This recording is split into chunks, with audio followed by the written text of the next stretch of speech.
అందరికీ నమస్కారం అండి. మనము థర్డ్ సెమిస్టర్ లోకి అడుగు పెట్టేశాం. మహోదయ, ఇవాల్టి నుంచి నేను ఒక మన- ఫోటో పెట్టాను మహోదయ. అలా ఇచ్చారు రఘువర ప్రసాద్ గారు నేను చూస్తా. ఆ థర్డ్ సెమిస్టర్ లో మనకి కావ్య ప్రకాశము అన్నది ఒక సబ్జెక్ట్. ఈ కావ్య ప్రకాశము అనేటటువంటి గ్రంథాన్ని రాసినవాడు మమ్మటుడు. కావ్య ప్రకాశము అనేటటువంటి ఒక ఆలంకారిక గ్రంథాన్ని రాశాడు. ఇది అలంకార శాస్త్రానికి సంబంధించినటువంటి గ్రంథం. ఈయన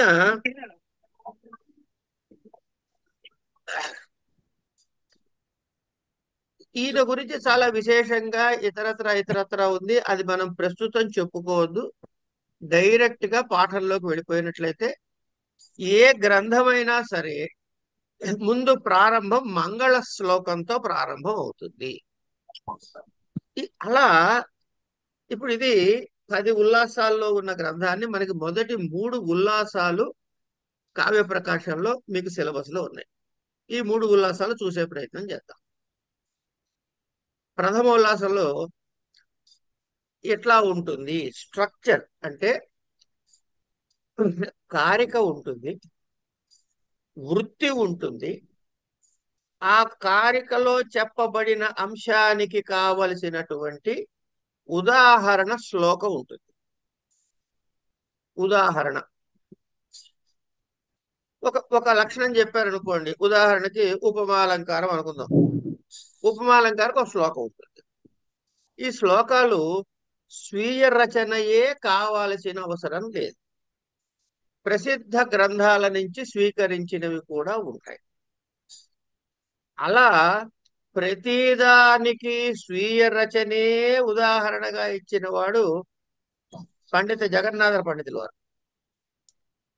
అది ఇక్కడ కాదు. మనం కావ్య ప్రకాశ్ చదువు. వృత్తి స్టార్ట్ అవుతుంది.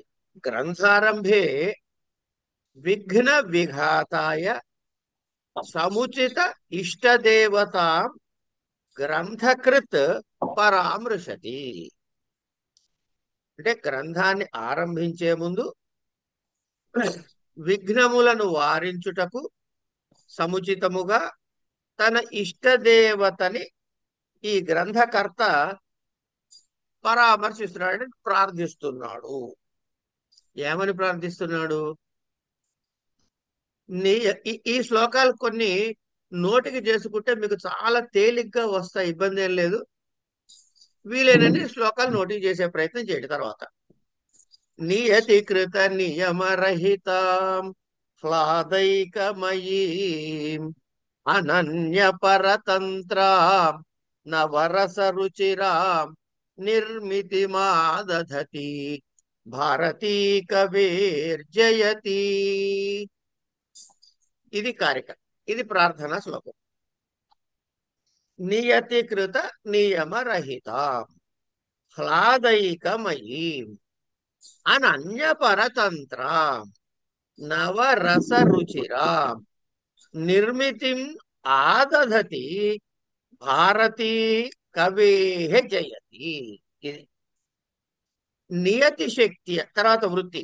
నియతి శక్తియ నియత రూప సుఖ దుఃఖ మోహ స్వభావ పరమాణ్వాద్యుపాదాన కర్మాది సహకారి కారణ పరతంత్ర షడ్రస నచ హృద్యైవ తైః తాదృశీ బ్రహ్మణో నిర్మితి నిర్మాణం ఏతద్విలక్షణాతు కవిర్వాంగ్ నిర్మితి అతయేవ జయతి. జయచిత్తర్థేన చ నమస్కార ఆక్షిప్యత ఇది తాం ప్రత్యస్మి ప్రణత ఇది లభ్యతే. ఇది మొదటి భాగం. ఇక్కడ ఏం చెబుతున్నారు? నియతికృత నియమరహితం ఆదాయకమని కవే జయతి. కవేహ భారతి. భారతి కవేహ జయతి కదా. కవేహ భారతి అంటే కవి యొక్క వాణి, కవి చెప్పబోయే శబ్దము. జయతి అంటే సర్వ ఉత్కృష్టముగా వెలుగుతున్నది అని. అదేంటండి, కవి గారి యొక్క వాక్కు చాలా ఉత్కృష్టంగా ఎట్లా వెలుగుతోంది అంటే, ఇప్పుడు కవి ఒక నిర్మాణం చేస్తున్నాడు, ఒక కావ్య నిర్మాణాన్ని చేస్తున్నాడు. నిర్మాణం అంటాం కన్నా సృష్టి చేస్తున్నాడు అర్థం. ఏమండి, కవి చేసే సృష్టి, ఇంకా సృష్టి చేసే పని ఇంకెవరెవరు చేస్తారు? సృష్టి కార్యం ఇంకెవరెవరి చేతిలో ఉంది? బ్రహ్మగారి చేతిలో ఉంది. ఏమండి, ఈ బ్రహ్మగారి సృష్టి ఏమిట అది చెప్తారు ఇక్కడ. ఇది సర్వోత్కృష్టమైంది. ఎందుకు అంటే బ్రహ్మగారి సృష్టి కన్నా గొప్పది కనుక అని తాత్పర్యం. ఎట్లా? ఆదధతి చేయుచున్నటువంటిదైన ఎట్లాంటి సృష్టిని చేస్తున్నాడు? నియతికృత నియమ రహిత. మొదటి వాడు నియతికృత నియమ రహితం. ఈయనకి నియమాలు లేవు. ఎలాంటి నియమాలు లేవు? నియతికృత నియమాలు ఏవి లేవు. అంటే ఏంటి? ధర్మ సంబంధంగా గాని, అదృష్ట సంబంధంగా గాని, నియమము గాని ఎటువంటిది లేనటువంటి వాడి కవి సృష్టి. ఇప్పుడు బ్రహ్మగారు పద్మాన్ని సృష్టించాడు అనుకుందాం, లేకపోతే ఒక గోవును సృష్టించాడు అనుకుందాం. పద్మములో పద్మత్వం అనే ధర్మము, గోవులలో గోత్వం అనే ధర్మము, మానవులలో మానవత్వం అనే ధర్మము, ఇట్లా తర్వాత పద్మము అనగానే దానిలో ఒక రకమైన వాసన, అలా ఇదే రకమైన వాసన. పద్మము కమలం పువ్వులో అవునై వాసన రాదు, అవాసనే వస్తుంది. ఎక్కడొచ్చినా ఎప్పుడు సృష్టి చేసినా ఒక నియమముగా, ఒక నియతముగా చేస్తున్నది ఆ సృష్టి. అంటే ఇవన్నీ నియమములు కలిగినవి. బ్రహ్మగారి సృష్టి నియమాలతో కూడినది. ఇగో ఇలాంటి నియమాలు ఈయనకేం లేవు, కవివాణికి లేవు. నెంబర్ 1. ఏమండి, తర్వాత ఇప్పుడు స్వర్గాదులు పొందాలనుకోండి, ఎవరైనా తపస్సు చేసో ఏదో చేసి, సాధన చేసి, లేకపోతే ఒక యజ్ఞం చేసి, ఈ శరీర పతనానంతరము ఈ స్వర్గాన్నో ఏదో పొందాలనుకుంటాడు. అంటే దానికి ఒక ప్రక్రియ ఉంది, ఒక నియమం ఉంది. ఇలా చెయ్యాలి, ఇలా చేస్తేనే నీకు స్వర్గం వస్తుంది అని. ఇట్లా ఈ శరీరము తర్వాత గతములో చేసినటువంటి పుణ్య పాప విశేషములు అదృష్టముగా ఉండి ఆ కారణముగా కవిత కూర్చోలేదు. ఏమండి,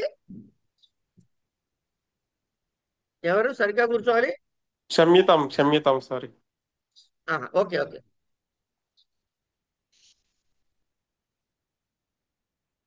ఆ కారణంగా మాత్రమే స్వర్గానికి వెళ్ళగలుగుతాడు, లేకపోతే వెళ్ళలేడు. అంటే యజ్ఞం చేయకపోతే స్వర్గానికి వెళ్ళలేడు.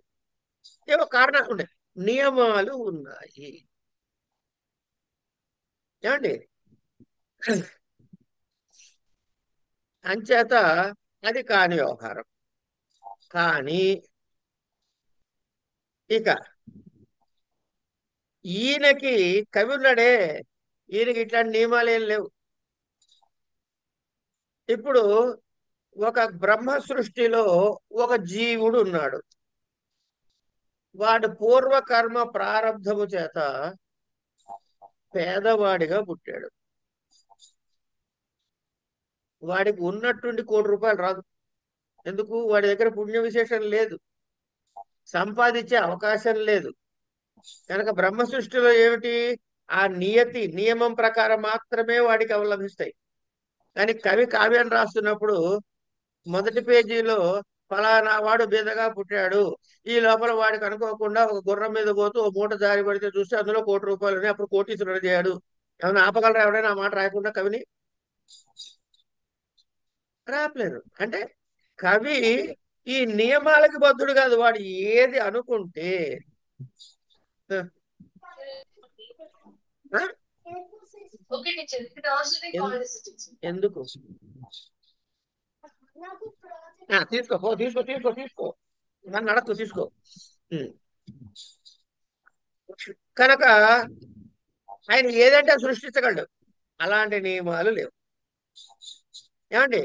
తర్వాత ఇది లోకంలో ఏమండి, ఒక మంచి కావ్యం రాయండి మీరు, అందులో కష్టపడకుండా పైకి వచ్చిన వాళ్ళ కథలన్నీ రాయండి అని ఎవడో మనం అడిగాడు అనుకుందాం, మనం రాసేద్దాము. అంటే కవికి ఏ నియమము లేదు, తాను అనుకున్నదే నియమం. కనుక కవి సృష్టి దైవ సృష్టి కన్నా భిన్నమైనది, స్వేచ్ఛాయుతమైనది. తర్వాత ఇందులో ఏముంటుందయ్యా? ఫలాదైకమయి.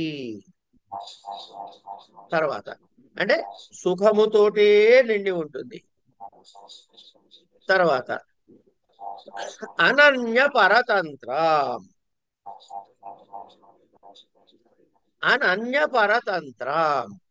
సరస్వతీదేవికి తప్ప ఇతరులు ఎవ్వరికి వశము కాదు ఆయన తంత్రం.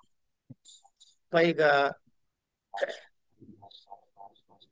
ఆయనకి, ఎవరికి, బ్రహ్మగారి సృష్టిలో 6 రుచులు, షడ్రుచులే, షడ్రసాలే. ఈయనకి నవరసాలు, శృంగారాది 9 రసాలు ఉన్నాయి. కనుక మనోహరంగా అద్భుతంగా సృష్టి చేయగలడు. కనుక ఇక్కడ ఇప్పుడు ఈయన చేస్తున్న కావ్యం ఏమిటి అంటే నూతన సృష్టి చేయబోతున్నాడు. బ్రహ్మ సృష్టికి వ్యతిరేకముగా తన ఇష్టం వచ్చినట్టు, తన సంకల్పము ప్రకారము, తనకు అనుకూలముగా ఉండే విధముగా ఈ సృష్టిని చేయబోతున్నాడు. అంటే ఇక్కడ ఏం చెప్పారనమాట అంటే, మన కావ్య ప్రకాశం అనే అలంకార గ్రంథం రచించడానికి ప్రారంభంలో నిర్విఘ్నంగా కొనసాగటానికి ఇది ప్రారంభం చేశారు అని చెబుతున్నారు. మనకి మనం ఫాలో అయ్యేది పుల్లెల శ్రీరామచంద్రుడు గారి టెక్స్ట్ బుక్. ఏమండి, ఒక్క నిమిషం వీడియో రికార్డింగ్ ఆపుతాను. నీలకంఠం గారు తర్వాత అంటే దైవము చేత గాని అదృష్టము చేత గాని కల్పించబడినటువంటి ఎలాంటి నియమాలు మనని బంధించవు. తర్వాత ఒక కావ్యం ఎందుకు చదువుతారండి మీరు? ఘోరను ఏడవడానికే కాదు, అది నిజానికి చాలా ఏడిపించే కావ్యం అయ్యొచ్చు కాక. ఇప్పుడు దేవదాస్ నవల ఉందండి, భయంకరమైన ఏడిపిస్తాడు చివరికి, కానీ చదివిన మీద అబ్బా ఏం రాశాడయ్యా శరత్ అంటావా అనవా? అసలు ఎలా తిప్పాడండి ఆ కథని. వాడు ఆ చచ్చిపోతున్నప్పుడు ఎంత అద్భుతమైన ఎవడు వాడు చచ్చిపోతుంటే వీడికి అద్భుతమా అంటే? చెప్పాలా అని అడుగుతున్నాను. ఏమని అడుగుతున్నా అన్న? విజయ్ గారు నన్ను అడుగుతున్నారు ఏమన్నా? ఇది మాత్రమే ఉంది అంతే. కొంచెం చూద్దాం. విజయ్ గారు మ్యూట్ చేసుకోండి, విజయ్ గారు మ్యూట్ చేసుకోండి. ఏం చేసుకోరు, మీరు ఏమన్నా చెప్పండి. చేశారు. ఓకే. కనుక ఈ మన ఆనందమే ఉంటుంది అందులో. తర్వాత మన అన్యపరతంత్రం. ఇగో ఆ కారణం వల్ల ఇలా జరగాలి, ఈ కారణం వల్ల ఇలా జరగాలి అనే ఈ కారణాలు ఏం లేవు. ఏది మనని, ఈ కవిని నిర్దేశించదు ఇట్లా రాయాలి అట్లా రాయాలని. ఆయన ఏదనుకుంటే అది రాస్తాడు. నవరస రుచిరా, 9 రసాలతో చాలా హాయిగా ఉండేటటువంటిది. నిర్మితి అంటే నిర్మాణాన్ని, ఆదదతి చేస్తున్నటువంటి కవేహే భారతి కవి యొక్క వాక్కు, జయతి అంటే ఉత్కృష్టముగా ఉండుగా. బ్రహ్మదేవుడి సృష్టి కన్నా కవి సృష్టి గొప్పదయ్యా. ఇప్పుడు ఇంతకీ ఇక్కడ భారతీ శబ్దాన్ని ఎందుకు వాడాడు అంటే, సరస్వతీదేవి విద్యకి అధిదేవత. ఆవిడెవరు? ఆవిడ కవి భారతి. అంటే కవి యొక్క విద్వత్తుని ఇక్కడ ప్రశంసిస్తున్నాడు. అట్లాగే అంటే కవి భారతి అనడం ద్వారా ఆ అమ్మవారిని స్తోత్రం చేస్తున్నాడు కనుక ఇక్కడ కవి యొక్క గొప్పతనాన్ని చెబుతున్నాడు. భారతీదేవి యొక్క అంటే సరస్వతీదేవి యొక్క గొప్పతనాన్ని కూడా చెబుతున్నాడు. కాబట్టి ఇది మంగళ శ్లోకం. ఇది మంగళాదీని మంగళ మధ్యాని మంగళాంత అని పెద్దలు చెబుతారు. ఇది వృత్తిలో మనకి ఏం చెప్పాడు? ఈ మాటని వృత్తి చూద్దాం.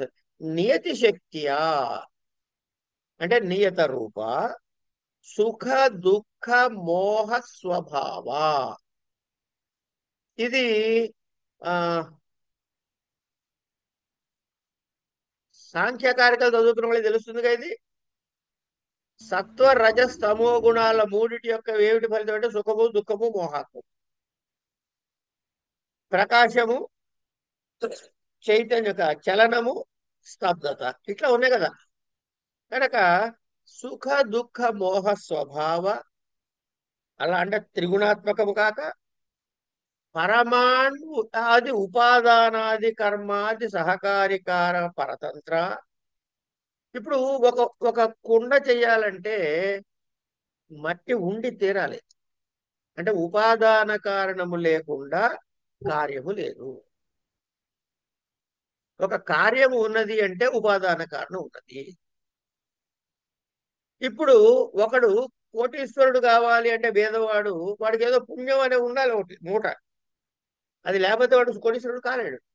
కానీ కవికి అలాంటి నియమాలు ఏం లేవు, అలాంటి పరతంత్రాలు ఏం లేవు. ఆ అది ఉంటే గాని ఇది ఇస్తుంది, ఇలాంటివి ఏమీ లేవు. షడ్రస నచ హృజ్జైవ తైః తాదృశీ బ్రహ్మణో నిర్మితి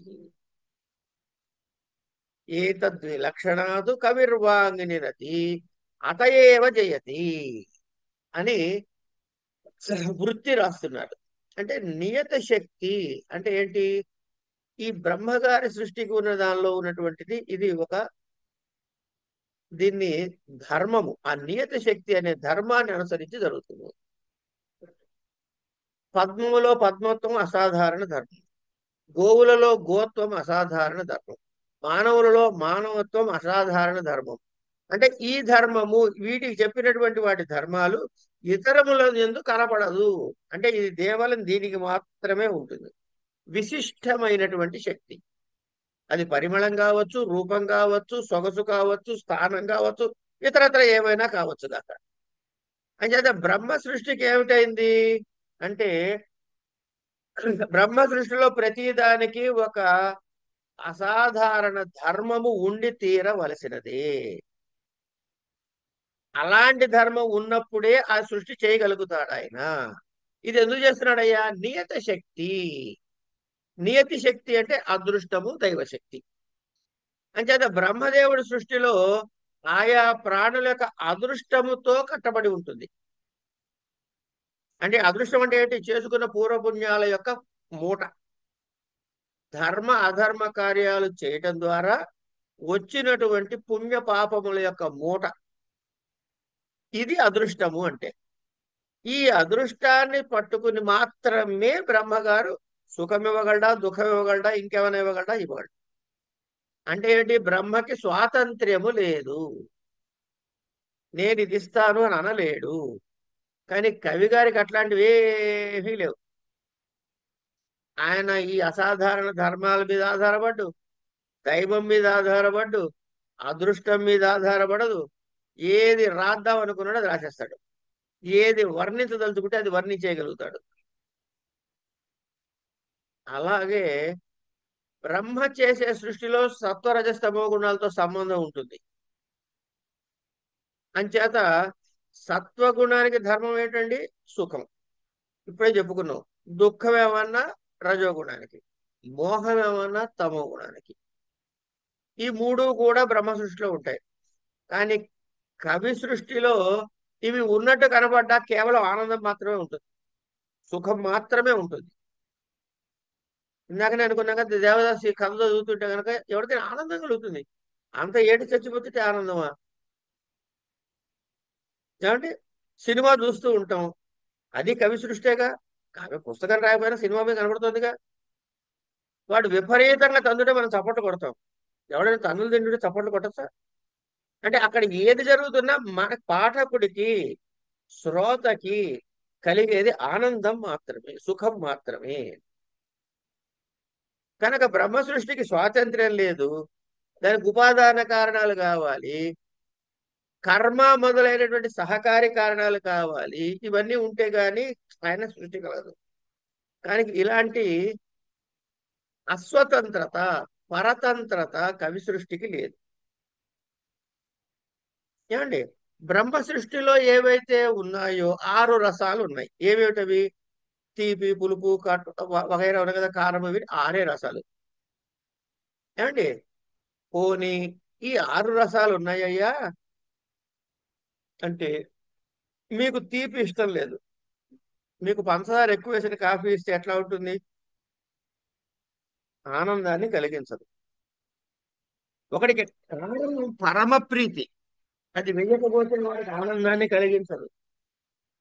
కనుక ఈ షడ్రసాలు ఏవైతే ఉన్నాయో అవి ఆనందాన్ని మాత్రమే కలిగిస్తాయనే నియమం లేదు.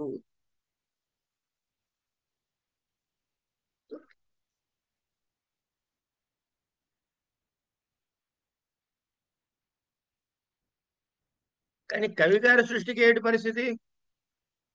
కవి గారి సృష్టికి ఏమిటయ్యా అంటే 9 రసాలు ఉన్నాయి. ఆయన 6 ఉన్నాయి, నా దగ్గర 9 ఉన్నాయి. ఏమిటి? శాంతము ఉన్నాయిగా, నవరసాలు, హాస్యము, వగైరా వగైరా. ఇవి ఏది ఉన్నా సరే ఆనందాన్ని కలిగిస్తాయి. అల్టిమేట్ రిజల్ట్ ఆఫ్ రచన ఏమిటాయి అంటే ఆనందం ఇవ్వడం. కనుక కవి యొక్క నిర్మాణానికి బ్రహ్మదేవుడి నిర్మాణము కన్నా వైలక్షణ్యంగా ఉంటుంది. అందుకనే జయతి, అది సర్వోత్కృష్టమైనది. ఎవరైనా సర్వోత్కృష్టమైన వాడు కనబడితే మనం ఏం చేస్తామండి? నమస్కారం పెడతాం. కనుక సర్వోత్కృష్టమైంది అని చెప్పడంతో ఇక్కడ నమస్కరిస్తున్నాను అని ఛాయామాత్రంగా సూచితమై ఉంటుంది. కనుక అలాంటి కవి యొక్క సరస్వతికి, కవి భారతికి నేను నమస్కరిస్తున్నాను అనేటటువంటి అర్థాన్ని చెప్పాను. ఇహాభిధేయం సప్రయోజనం ఇత్యాహ. ఇహ అభిధేయం, అభిధేయం అంటే పేరు. ఇహ అభిధేయం, ఇహాభిధేయం సప్రయోజనం ఇత్తి ఆహా. దాని యొక్క కావ్యం యొక్క ప్రయోజనము ఏమిటి అని చెబుతున్నాడు అనమాట. ఈ గ్రంథంలో ఏం ప్రతిపాదిస్తున్నాడు? ఏదో చెప్పబోతున్నాడు మన కవి. దాని పర్పస్ ఆఫ్ దిస్ టెక్స్ట్ ఏమిటి? అసలు కావ్యం ఎందుకు రాయాలి? కావ్యం జయతి అన్నో బాగానే ఉంది, అసలు కావ్యం ఎందుకు రాయాలి? అవసరం ఏంటి కావ్యం రాయాల్సింది? అంటే ఒక ఒక ఒక ప్రయోజనం ఉంటే గాని మనం ఏది రాయి. ప్రయోజనం అనుద్దిశ్య మందో అభి ప్రవర్తతే అని పెద్దలు చదువుతుంటారుగా. కనుక కావ్య ప్రయోజనం ఏమిటి? ఇది ఇంపార్టెంట్ క్వశ్చన్. కావ్య ప్రయోజనం ఏమిటి? కావ్యం యశసి నెంబర్ 1, అర్థకృతే, వ్యవహార విదే, శివేతర క్షతయే, సద్య పరనిర్వృతయే, కాంతా సంమితతయో ఉపదేశయుజే. లెక్క పెట్టుకోండి ఇప్పుడు. యశసే 1, అర్ధకృతే 2, వ్యవహార విదే 3, శివేతర క్షతయే 4, సత్య పరనిర్వృతయే 5, కాంతా సంమితతయో ఉపదేశయుజే 6. 6 ప్రయోజనం. ప్రసాద్ గారు మీకు కనపడలేదు, మీరు ఫోన్లో ఉన్నారు. ఈశ్వరరావు గారి దగ్గర నుంచి వస్తుంది సౌండ్.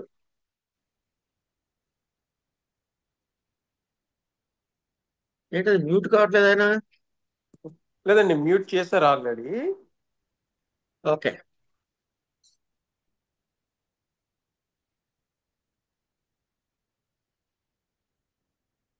ఆరు ప్రయోజనాలు చెప్పారు.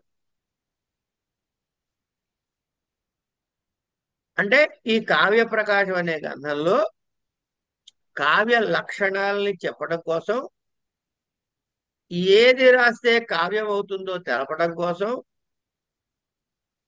ఈ గ్రంథాన్ని రాస్తున్నారు కాబట్టి ఈ గ్రంథంలో ఏం రాయబడింది, ఆ ఏదైనా కావ్యం రాస్తుంటే ఆ కావ్యానికి ఏది ప్రయోజనము, అలా అదే ప్రయోజనం దీనికి కూడా అనుకుంటూ మనం ముందుకెళ్ళాలి. కావ్యం యశస్సు కొరకు, అర్థకృతే ధనము కొరకు, వ్యవహార విదే వ్యవహార జ్ఞానం కొరకు, శివేతరక్షతయే శివము అంటే మంగళకరము, శివేతరము అంటే అమంగళములు, క్షతయే నశించుటకు అంటే అమంగళమును పరిహరించుటకు, నశింపచేయటం కొరకు, సద్య పరనిర్వృతయే సద్య అంటే తక్షణం, క్షిప్ర అంటే వెంటనే, సద్య అంటే గనక స్పాట్ లో ఇమ్మీడియట్ రిఫ్లెక్షన్, క్షిప్రం అంటే కొ- కొంత టైం గ్యాప్ ఉంటుంది, బట్ ఎట్ ది ఎర్లియస్ట్ అనమాట. సరే, సద్య అంటే ఇమ్మీడియట్, క్షిప్ర అంటే ఎట్ ది ఎర్లియస్ట్. ఈ రెండిటికి డిఫరెన్స్ అది. ఇక్కడ ఉన్నది ఏంటి కావ్యంలో? సద్య వెంటనే ఏం కలుపుతుంది? పరనిర్వృతయే, చాలా పరము అంటే కనుక అల్టిమేట్, నిర్వృతయే ఆనందం కలుగుతుంది. తర్వాత కాంతా సంమితతయో కాంతా సంమితతయోపదేశయుతే అంటే కాంతా సంమితతయా, ఏమండి ఇది కాంతా సంమితతయా అంటే ప్రియురాలితో సమానమైనటువంటిది కావ్యం. ఎందుకు ప్రియురాలతో సమానము అంటే ఉపదేశయుజే, ఉపదేశాన్ని చేస్తుందిట. ఇక్కడ చాలా మంచి కథ ఒకటి ఉందండి. ఈ కాంతా సంహితయో ఉపదేశయుజే చెప్పడానికి మన గ్రంథంలో ఉండదు, ఊరికే పెద్దలు చెప్తుంటే విన్న కథ మీతో చెప్తా సరదాగా. ఒక ఆయన ఒక ఒక పెద్ద మనిషి, ఒక రాజు, ఒక రాక్షస రాజు, వాడికి విష్ణువు అని అంటే ఒళ్ళు మండిపోతుంది. విష్ణు శబ్దం వినపడితే తట్టుకోలేడు, చంపేసేవాడు, కొట్టడమో చంపడమో ఏదో చేసేవాడు. దీనివల్ల అరాచకం పెరిగిపోతుంది.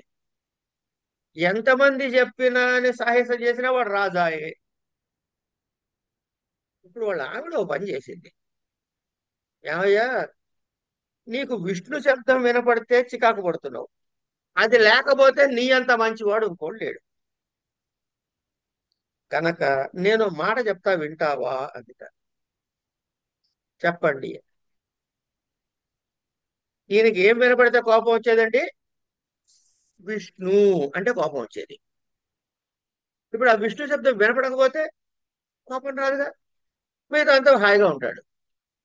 కనుక ఆయన ఏం చేసేట, నేను ఓ పని చెప్తా చేయవయ్యా, నీ చెవులో రెండిటికి 2 గంటలు కడతా. గంటలు కడితే నువ్వు నడుస్తుంటే ఇక్కడ కదులుతుంటాయి కదా గంటలు, టంగ టంగ టంగ అని శబ్దం వస్తూ ఉంటాయి. ఘంటానాదం నీ చెవు పక్కనే వినపడటం ద్వారా అవతల వాడిని విష్ణువు అన్నా ఇంకేమన్నా నీకు వినపడదు, అంచేత నీకు ఇంక కోపం రాదు అని 2 చెవులకి 2 గంటలు కట్టింది. అందుకే వాడి పేరు ఘంటాకర్ణుడు అని పేరు పెట్టారు. ఏం నడుస్తుంటే ఇక రోడ్డు మీద పోతూ ఏమండి మధు గారు కనపడతాడు. ఏంటండి ఆ, మాస్టర్ చెవులు గంటలు కట్టారంటే, అదే మామిడి కట్టిందయ్యా, ఇక్కడ జాగ్రత్తగా వినండి ఇక్కడ, అదే మామిడి కట్టిందయ్యా, మీకు తెలుసుగా నాకు విష్ణువు అంటే మండుతుంది ఒళ్ళని, ఆ విష్ణువు అని ఎవడనంటే వాడు తంతున్నాను, లేకపోతే నేను మంచివాడినేట, కనుక నా మంచితనం పెరగడం కోసం అని మామిడి ఇది కట్టింది. ఇప్పుడు ఎవడైనా నా ముందు విష్ణువు విష్ణువు విష్ణువు అన్నా కూడా నాకు వినపడదు. వినపడ్డప్పుడు నాకు కోపం రాదుగా, వీడు ఎన్నిసార్లు విష్ణువు అన్నాడో చూడండి ఇప్పుడు. ఇట్లా వాడిని విష్ణు భక్తుడుగా మార్చింది ఆ ఇల్లాలు. వాడి పేరు ఘంటాకరుడు అని కథ. సరే, ఈ కథలో కొంత వేరియేషన్స్ కొన్ని చోట్ల ఒక్కొక్క విధంగా చెబుతారు, మనం ఇలా చెప్పుకుని ఆపేద్దాం.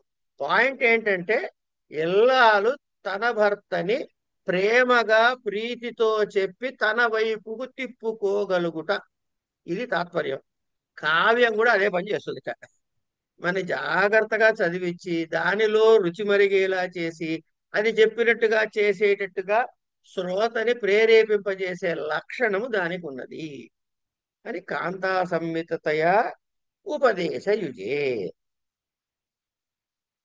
అన్నాడు. అయిన తర్వాత ఇక్కడికి అయిన తర్వాత వృత్తి వస్తుందండి. ఇప్పుడు మనకి ఎన్ని చెప్పాడు? యశసే అర్ధకృతే వ్యవహార విదే శివేతరక్షతయే సత్యపర నిర్వృతయే కాంతా సంహితతయా ఉపదేశయుజే.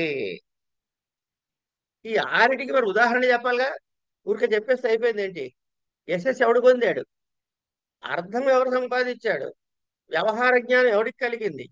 ఇలా చెప్పుకురావడానికి ఉదాహరణ చెబుతున్నాడు. కాళిదాసాదీనామివ యశః. కాళిదాసాదులలాగా యశస్సు. శ్రీహర్షాత్ శ్రీహర్షాదే అర్ధకవా అర్ధవత్ అర్ధవకాదీనామివ.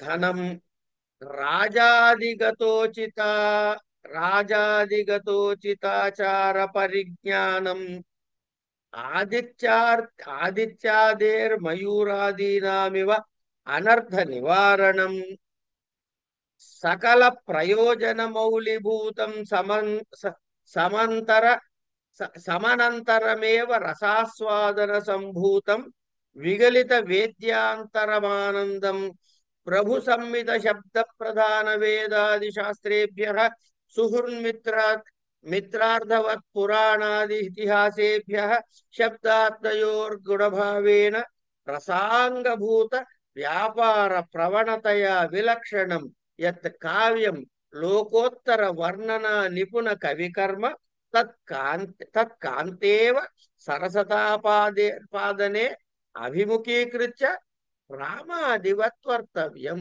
న రావణాదివత్ ఇత్యుపదేశం చ యథాయోగ్యం కవేః సహృదయస్య చ కరోతీతి సర్వథా తత్ర యత నియమం. ఇదండి కాళిదాసాదీనాం అంటే కాళిదాసు భారవి వీళ్ళందరిలాగా కీర్తి. వాళ్ళకి కరవలేదా? కీర్తి కలగలేదా? అట్లాగే ఇప్పుడే అర్జెంటా?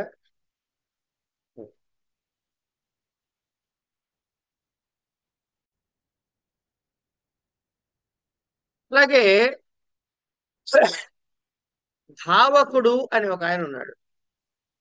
ఈ శ్రీహర్షుడు ఆ ధావకుడు రాసినటువంటి గ్రంథాన్ని డబ్బులిచ్చి కొనేసుకుని తన పేరున దాన్ని ప్రకాశింపచేశాడు అని ఒక పెద్దలు అంటారు. కనుక అర్ధకృతే. ఈ ధావకుడు ఎందుకు రాశాడయ్యా? డబ్బుల కోసం అండి. కాళిదాసులు ఎందుకు రాశారు? డబ్బుల కోసం కాదు, యశస్సు కోసం రాశారు. ధావకుడు మొదలైన వాళ్ళు శ్రీహర్షాదు నుంచి ధనాన్ని తీసుకున్నారు కాబట్టి ఈ రాజాది సంవిధాన విషయ తర్వాత ఇది. ఇప్పుడు మీరు శిశుపాల వధ చదివారు.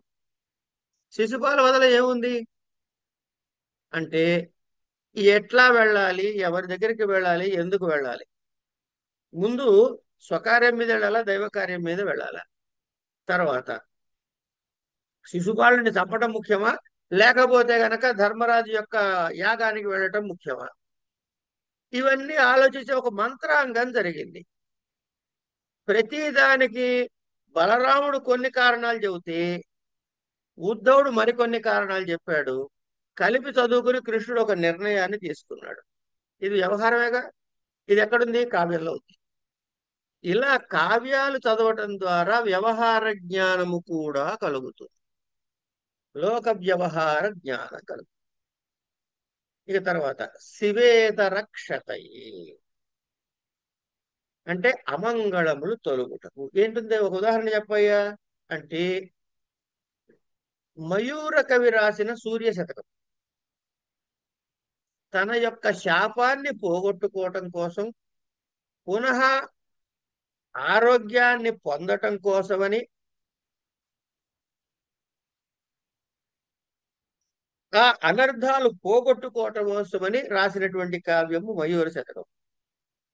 ఇప్పటికీ చాలా మంది ఆ మయూర శతకాన్ని ఆరోగ్యం కోసమని పారాయణ చేసేవాళ్ళు ఉన్నారు.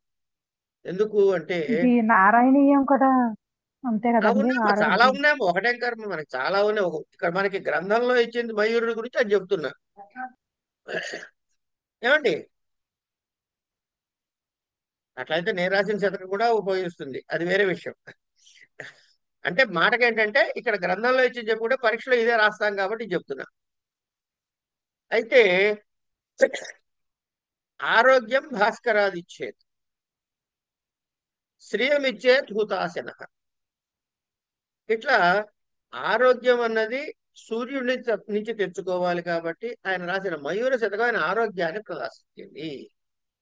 అంచేత అనర్థ నివారణకి శివేత రక్షతయేకి మయూరుడు రాసిన కావ్యాలు చెప్పారు. అట్లాగే సద్యపరం నివృత్తయే. ఏమండి, తర్వాత శబ్దార్థాలని ఇప్పుడు ఇక్కడ మనం చదువుకోబోయే దానిలో వస్తాయండి, ముందు ముందు వస్తాయి మనకి. కారణాలు ముందుకు వెళ్ళిన తర్వాత తెలుస్తుంది. ఒక ఉదాహరణ చెప్పుకుందాం. వచ్చావా అందాం, రాసి చూపిస్తా. సరే, వచ్చావా వద్దులేండి, ఇంకో ఉదాహరణ చెబుతా మీకు. 5 మాటలు చెబుతారండి, గుర్తుపెట్టుకోండి. ఎవరైనా మ్యూట్ చేస్తే మాట్లాడచ్చు. సౌమ్య, నువ్వు మాట్లాడమ్మా. సౌమ్య, చెప్పండి గురుగారు. రైట్. 5 పదాలు చెబుతా, గుర్తుపెట్టుకో. నేను బెజవాడలో రైలెక్కి మెడ్రాసు వెళ్ళాను. గుర్తుంటున్నాయి మాటలు? గుర్తుంటుందండి. చెప్పు ఒకసారి. నేను బెజవాడలో రైలెక్కి మెద్రాసు వెళ్ళాను. అయిపోయింది. ఇప్పుడు నేను మాట్లాడేటప్పుడు ఇది శబ్దాలండి. ఈ శబ్దానికి అర్థం మీకు అర్థమైపోయింది. ఇప్పుడు మళ్ళీ ఇంకోటి చెబుతా చూడండి. నేను బెజవాడలో రైలెక్కి మెడ్రాస్ వెళ్ళాను అంటే ఏమైంది? వెళ్ళిన వాడిని నేను, నువ్వు నేను ఇంకోడో కాదు, నేను వెళ్ళా. అవునా సౌమ్య? అవునండి, అవును. నేను బెజవాడలో రైలెక్కి మెడ్రాస్ వెళ్ళాను అంటే ఏమిటి అర్థమవుతోంది? తెనాల్లోనో గుంటూరులోనో నేను అనేది ఇంపార్టెన్స్ వస్తుంది. ఎక్కడ నుంచి ఎక్కుతున్నా అన్నది ఇంపార్టెంట్ గా స్ట్రెస్ అక్కడ. నేను బెజవాడలో రైలెక్కి మెడ్రాస్ వెళ్ళానండి అంటే బస్సు కాకుండా రైలెక్కి అని. బస్సో కారో కాకుండా రైలెక్కి. నేను బెజవాడలో రైలెక్కి మెడ్రాస్ వెళ్ళాను అంటే హైదరాబాద్ గుంటూరు కాకుండా. నేను బెజవాడలో రైలెక్కి మెడ్రాసు వెళ్ళాను అంటే అక్కడి నుంచి రాలేదు, వెళ్ళాను కాదు, మధ్యలో ఆగిపోకుండా ఎటువంటి ఇబ్బందులు లేకుండా చేరగలిగాను అని. ఒకే పదాన్ని, దీన్ని ఇంగ్లీష్ లో ఇంటోనేషన్ అంటారు. సరే, అది పక్కకు పెట్టండి. శబ్దానికి ఉన్న శక్తి ఉందా? ఇప్పుడు అర్థానికి శక్తి ఉందా? దాన్ని ఇచ్చిన అర్థం మారిపోయింది అక్కడ మనకి. అవునా కాదా? ఈ రెండూ కాకుండా మూడోది ఉంది. అది చెప్తా. నేను దాన్ని ఏమంటారు, ఊరెళ్ళేందుకు పెట్టే సర్దుకుని ఆ రోడ్డు మొదట్లో నుంచున్నా అమ్మా. నుంచునుంటే ఈ లోపల ఎవరో ఒకరు వచ్చారు. ఎవరు? కాసేపు మన యోగేశ్వర్ అనుకుందాం. యోగేశ్వరు స్కూటర్ వేసుకుని అటు వెళ్తున్నాడు. స్కూటర్ వేసుకు వస్తున్నాడు ఇట్లా.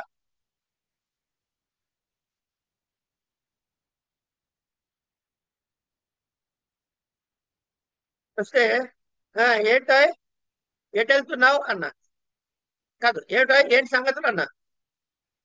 నేను అన్నదేంటి? ఏమిటో ఏంటి సంగతులు అన్నా. నేను ఎల్బీ నగర్ వెళ్ళట్లేదు గురువు గారు, మిమ్మల్ని చెప్పలేదు, నేను ఇటు పోతున్నా అంటాడు ఆయన. అసలు నేను అన్న మాటగా ఆయన చెప్పిన సంబంధానికి ఏమైనా సంబంధం ఉందా? అంటే నేను రోడ్డు సెంటర్లో నుంచున్నాను, నేను పెట్టెబడుగు నుంచున్నాను, అక్కడ బళ్ళు ఏమి కనబడట్లేదు, కనుక ఈయన నన్ను ఏమిటో ఏంటి సంగతులు అంటే నన్ను అటు దింపుతావా అని అడగబోతున్నాడు అని ఊహించుకుని ఏంటో ఏంటి సంగతులు అనే పదాన్ని వదిలేసి కొత్త అర్థాన్ని చెప్పుకున్నాడు.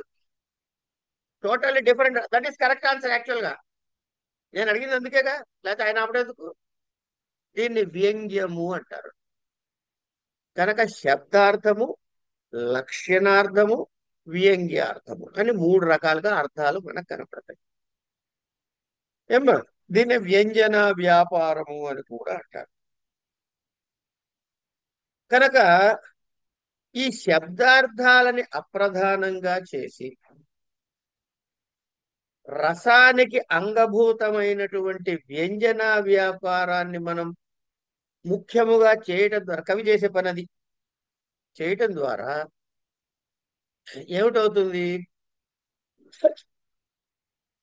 అది కాంతా సంహితయ ఉపదేశ ఇదే. ఈ కాంతా సంహిత ఉపదేశ యుజే అనే దానికి ముందు 2 ఉన్నాయండి. దీన్ని కాంతా సంహితములు అంటాం. మన ఈ మాట వినే ఉంటారు మీరు. దాని ముందు 2 ఉన్నాయి, ప్రభు సంహితములు, మిత్ర సంహితములు అని. వేదం ఉంది, అది ప్రభు సంహితం. సత్యం వద, ధర్మం చర, నకళంజం భక్షయేత్. ఇట్లా డిక్టేట్, రాజు చెప్పినట్టు చేసి తీరాలి మనం. అంటే వేదము చెప్పిన ప్రమాణాన్ని మనం తప్పే హక్కే లేదు, తప్పితే దోషం. కనుక అది ప్రభు సంహితం. అందులో చెప్పిన ఆ సత్యం వద ధర్మం చర అన్న మాటని కావ్యంగా రాశారు. కావ్యంగా రాస్తే ఏమిటవుతాయి? అది పురాణ ఇతిహాసాదులు అవుతాయి. ఈ పురాణ ఇతిహాసాలు ఏమిటవుతాయి అయ్యా అంటే,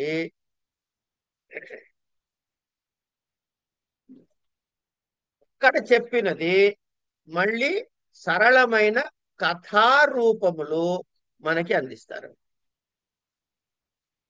ఏమండి? అంటే ఇక్కడ ఏమైంది?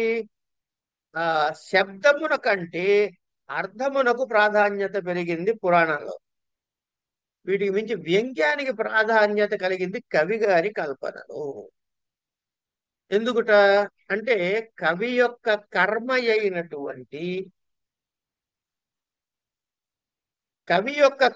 అయినటువంటి ఈ కావ్య నిర్మాణములో అన్నిటికన్నా ఉత్కృష్టమైనటువంటి ప్రయోజనం ఏమిటి అంటే రసాస్వాదన. ఈ రసాస్వాదన ఎలా కలుగుతుంది అంటే అందులో ఉండేటటువంటి వ్యంగ్యము ద్వారా. ఈ వ్యంగ్యము వల్ల వీడికి వెంటనే దాని యొక్క తాత్పర్యం అవగతమవుతుంది, తద్వారా హృదయానికి హత్తుకుంటుంది. ఇది దీని యొక్క లక్షణం. కనుక కావ్య ప్రయోజనాలు ఏమిటి అంటే 6. ఈ 6 కావ్య ప్రయోజనాల్ని మనం జాగ్రత్తగా పట్టుకోవాలన్నమాట.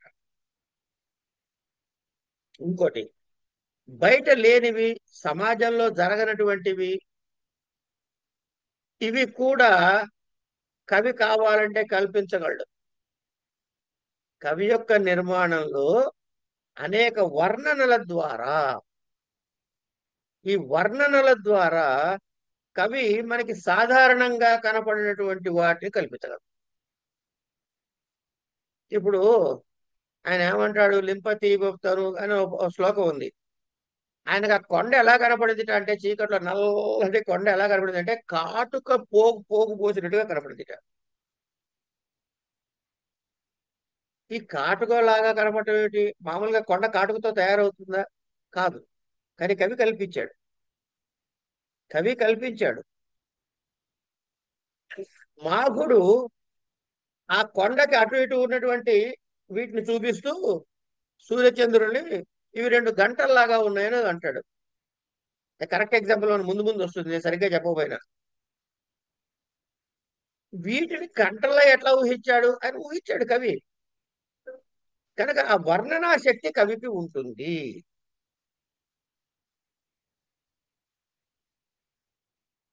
ఆ వర్ణనా శక్తి కవికి ఉండి తీరుతుంది.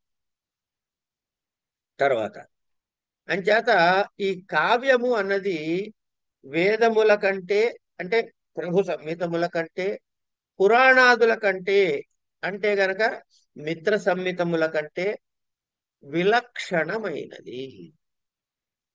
కనుక ప్రభు సంహిత మిత్ర సంహితముల కన్నా కాంతా సంహితములు చాలా హృద్యముగా ఉండి ఆచరణకి ఉత్సుకతని పాఠకుల్లో కలిగింపజేస్తుంది.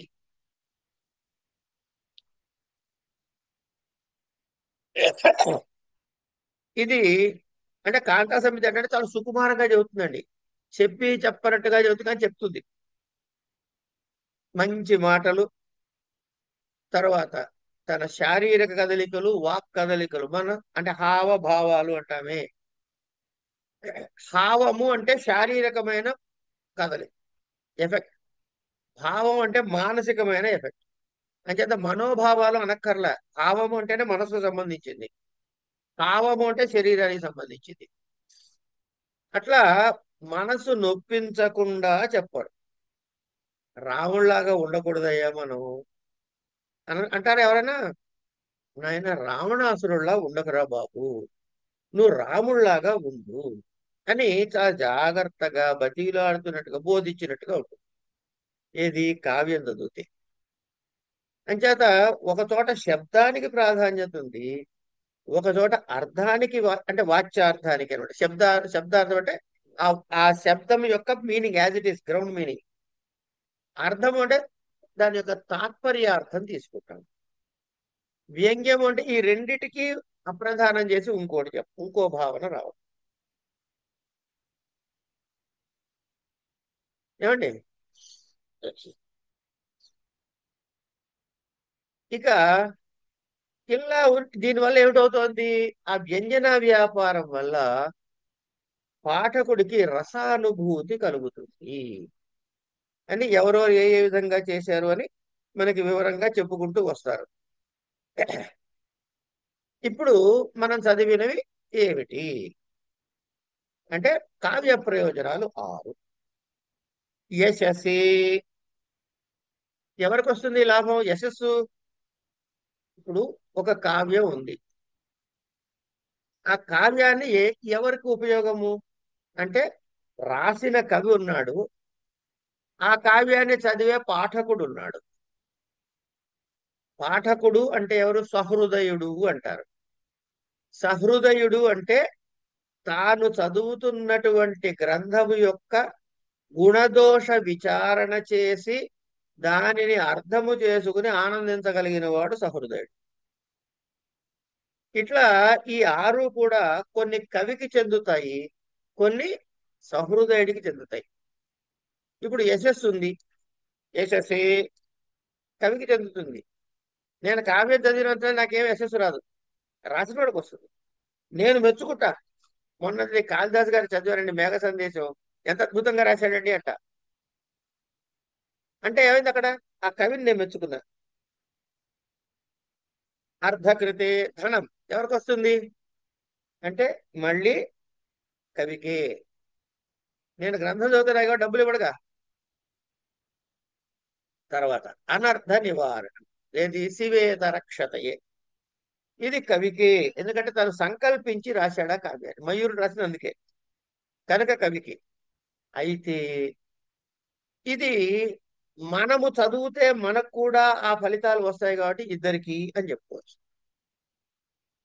తర్వాత అర్థకృతే వ్యవహార విధే, ఈ వ్యవహార విధే ఎవరికి? పర నిర్వృతే ఎవరికి? ఉపదేశం యొక్క లాభం ఎవరికి అంటే పాఠకుడికే. కనుక యశస్సు, ధనము, అనర్థ నివారణము కవికి. మొదటి 3 యశస్సే, అర్ధకృతే, శివేతర క్షతయే, ఈ మొదటి 3 కవికి. సద్య వ్యవహార విధే సద్య పరనిర్వృతయే కాంతాసమిత ఉపదేశీజే అన్న ఈ 3 సహృదయుడికి లభిస్తాయి. ఏమండి? అయితే మొదటి 3 ప్రయోజనాలు ఉన్నాయి, యశస్సు వగైరా. అలాంటిది కొన్ని చోట్ల కొన్ని సందర్భాల్లో చదువుకున్న వాడికి కూడా కలగవచ్చు. ఏంటి? అనర్థ నివారణ వాడికి కలగవచ్చు. లేదు ఈ ధనము సంపాదించడం, ఈ కావ్యం చదవడం ద్వారా కలిగిన జ్ఞానము ద్వారా వాడు దాని ధనం సంపాదించుకోవచ్చు. అంటే కావ్య జ్ఞానము కలవాడు వీడు బాగా తెలుసండి కావ్యాలు అని అంటారు. వీడు బాగా చదువుకున్నాడండి అంటారు. చదువుకుంటే ఏం చేస్తారు? ఏమంటే అయితే ఒకసారి వాడిని పిలిపించో లెక్చర్ ఇప్పించచ్చు కదా మా కాలేజీలో. వీడిని పిలుస్తారు. వెళ్తేడికి ఏం ఇస్తారు? ఓ పొట్టలో ఇస్తారు. 116లో 1116లో. ధనం వచ్చిందా లేదా? ఎందుకు వచ్చింది? కావ్యం చదవటం వల్ల వచ్చింది. కనుక ఇవి మిక్స్ అండ్ మ్యాచ్ అండి. అట్లాగే ధనం వస్తుంది. అట్లాగే ఇప్పుడు మయూరుడు రాసింది ఉంది, లేదా శంకర భగవత్పాదుల వారు, రామానుజుల వారు, ఇట్లా వీళ్ళు కొన్ని స్తోత్రాలు రాశారు. వాళ్ళు రచించిన వాళ్ళే, కానీ ఆ స్తోత్రం చదివితే మనకు కూడా లాభం వస్తుందిగా. ఏదో సుదర్శన కవచం ఎవరో రాశారు, అది చదివితే మనకు ఒక ఫలితం కలుగుతుందిగా. కనుక ఈ స్తోత్ర పాఠాదుల వల్ల అనర్థ నివృత్తి కలుగుతుంది.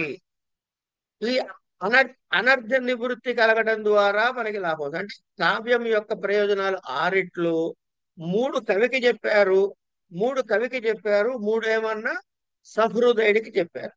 ఈ సహృదయుడికి చెప్పినవి ఇటు రావచ్చు, ఇటు అటు కూడా కావచ్చు. కనుక రసాస్వాదన పొందటము అన్నది ప్రధానమైనది. ఇందుకీ సహృదయ అంటే ఎవరున్నారట అంటే పెద్దలు చెబుతారు, ఏషాం కావ్యానుశీలనాభ్యాస వశాత్ విశదీభూతే మనోముకురే వర్ణనీయ తన్మయీ భావత్యోగ్యత తే సహృదయ సంవాద భాజ సహృదయా అని అభినవగుప్తుడు ఈ లక్షణాన్ని నిర్వచించాడు. సరే, ఇవన్నీ తర్వాత మనం చదివే గ్రంథాల్లో ఈ వివరాలు అక్కడ వస్తాయి. కనుక వాటి జోలికి మనం ఇప్పుడు పోక్కర్లే. ఈ ప్రయోజనాలు బాగానే ఉన్నాయండి. ఏవం అస్య ప్రయోజనాన్ని ఉక్త్వా కారణమా. నెక్స్ట్ ఏం చెబుతున్నాడు? కావ్య ప్రయోజనాలు చెప్పేశాడు. ముందు కవి యొక్క గొప్పతనం మంగళాచరణ శ్లోకంలో చెప్పాడు. చెప్పిన తర్వాత కావ్య ప్రయోజనం చెప్పాడు. ఏవం అస్య ప్రయోజనం ఉక్త్వా, ఇలా దాని యొక్క ప్రయోజనాన్ని చెప్పేసి కారణమాహ, ఏమిట కావ్యం రాయగలగడానికి కారణం ఏమిటో చెబుతున్నాడు. కావ్యము ఎందుకు రాస్తాడు, ఎవడు రాయగలడు? ఎవడు పడితే వాడు రాయుడుగా. చిన్న ఉదాహరణ చెబుతా అండి. శ్రీశైలం వెళ్ళాం. మీరందరూ కూడా చాలా మందికి అనుభవం ఉంటుంది. ఇది ఏదో జీపులో వెళ్ళామో కారులో వెళ్ళామో అనుకోండి. కాసేపు అక్కడికి వెళ్ళంగానే సార్ కారు కడుగుతా అంటాడు. కడగరా అంటాం. బొమ్మ ఎలా సార్ అంటాడు. చాలా మంది సర్వసాధారణంగా బొమ్మ ఎంచుకుంటారు. ఏది వాడు అదని ఏమంటారు, సున్నంతోటో దేనితోటో రంగు కలుపుకుని 2-3 రంగులు కలిసి ఉంటుంది, తెలుపు రంగు ఉంటుంది. వాడు తీసుకుని కారు మీద అద్దం మీద ఇట్టి అంటాడు. అద్భుతంగా ఓ శివలింగమో లేకపోతే ఇంకో రూపమో ఏదో వచ్చి అందంగా కనపడుతూ ఉంటుంది. వాడు అన్నట్టుగా మీరు కూడా మీరు చేయి తిప్పామనుకోండి, పిచ్చిగీతలు వస్తాయి. అంటే ఏమిటి? వాడి దగ్గర ఒక స్కిల్ ఉంది. ఆ స్కిల్ నాకు లేదు, నాకు రాలేదు. కనుక ఒక కావ్యం చేయాలంటే ఒక స్కిల్ సెట్ ఉండాలి. ఆ స్కిల్ సెట్ గురించి ఇప్పుడు చెప్పబోతున్నాడు. ఏమిటది? ఏవమస్య ప్రయోజనముక్త కారణం ఆహా, కారణాన్ని చెబుతున్నాడు. టైం అయిపోయింది కాబట్టి ఈ కారణం రేపు చెప్పుకుందాం, కానీ కారణాన్ని చెబుతాడు. ఇవాళ ప్రయోజనం వరకు మాత్రమే చెప్పుకున్నాము, రేపు కారణాన్ని చెప్పుకుందాం. కారణము ఇంకా తర్వాత మిగతానే. దీంతో ప్రథమోల్లాసం పూర్తవుతుంది. ప్రథమోల్లాసం చిన్నదే, తర్వాత నుంచి చాలా విశేషమైన అంశాలు మనకు వస్తాయి. అవి జాగ్రత్తగా మనం ఫాలో అయి చెప్పుకుందాం. ప్రస్తుతానికి స్వస్తి.